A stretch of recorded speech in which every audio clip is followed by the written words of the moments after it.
250 জনের উপরে মারা গেছেন, মানে অভাবনীয়, অকল্পনীয়, প্রচন্ড একটা স্যাড নিউজ। মানে ভারতবর্ষের ইতিহাসে প্রথমবার সবাই বলছেন ভারতবর্ষের ইতিহাসে এই ধরনের ঘটনা বিরল, ঘটেনি।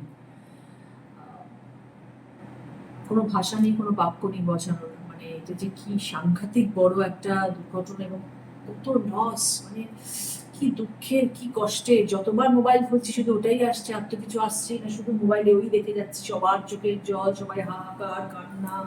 এতগুলো মানুষের প্রাণ চলে গেল, কত ছোট ছোট বাচ্চারা, কত মানুষ ঘুরতে যাচ্ছে, কত মানুষ পড়তে যাচ্ছে, নিজের ভবিষ্যতের জন্য মানুষ লন্ডনে পড়তে যায়, ইউকেতে পড়তে যায়, তারা হয়তো পড়তে যাচ্ছে, কত মানুষ বুঝতে পারা যাচ্ছে না। কারণ এত দিনে এত হাজার কিলোমিটার চালানোর পাইলট সেন্স অফ এক্সপিরিয়েন্স, ড্রিমলাইন একটা এত বড় একটা এয়ারক্রাফট, সবাই স্বপ্ন দেখে প্লেনে করে ওঠার এবং যাওয়ার, মানে অকল্পনীয়, অভাবনীয়। নিশ্চয়ই এটার একটা